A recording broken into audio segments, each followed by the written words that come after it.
بسم اللہ الرحمن الرحیم۔ احباب وقار، قضا نمازوں کا مسئلہ یہ انتہائی اہم ترین مسئلہ ہے۔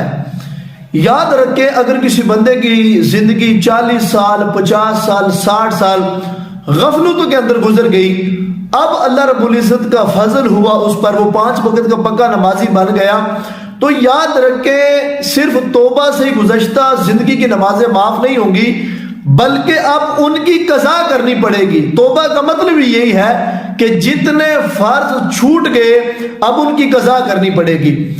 اب بہت ساری نمازیں ہیں، 40 سال کی نمازیں، 50 سال کی یا 60 سال کی نمازیں، تو اب ان کو بندہ ادا کس طرح کرے، ان کو بندہ کیسے پڑھے؟ نہ بندے کو دن یاد ہے، نہ بندے کو وقت یاد ہے۔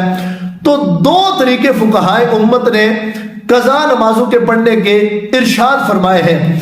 مثال کے طور پر جب بندہ نماز پڑھنے لگے تو پہلا طریقہ یہ ہے کہ بندہ یہ کہے کہ مولا جو میری سب سے پہلی نماز قضا ہوئی میں اس کو پڑھ رہا ہوں۔ مثال کے طور پر یہ بندے کی سب سے پہلی نماز جو ظہر کی قضا ہوئی، اب جب بندہ یہ پہلی نماز پڑھ لے گا تو یہ اس کی جب اس کے نامہ اعمال کے اندر درج ہو جائے گی۔ اب جب دوبارہ پڑھے گا جو مولا میری سب سے پہلے ظہر کیا ہے تو اب پھر یہ والی پہلی ہوگی۔ اسی طرح بندہ پہلی کی نیت کرتا جائے گا، جو پڑھتا جائے گا اس کے نامہ اعمال میں درج ہوتی جائے گی۔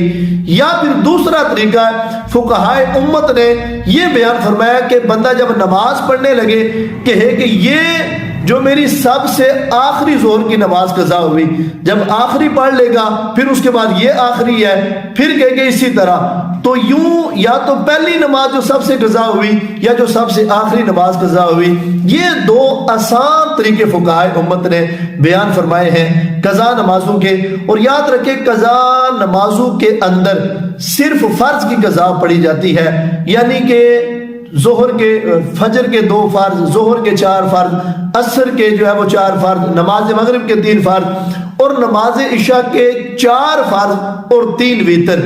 لہٰذا جس بندے کے ذمے فرض نمازیں ہیں اور وہ بندہ نفل کی طرف جاتا ہے تو اس کا نفل پڑھنا ہی بیکار ہے، فضول ہے۔ اس لیے ہر نماز کے ساتھ ساتھ بندہ ایک نماز جو ہے وہ ساتھ قضا کرنی شروع کر دے۔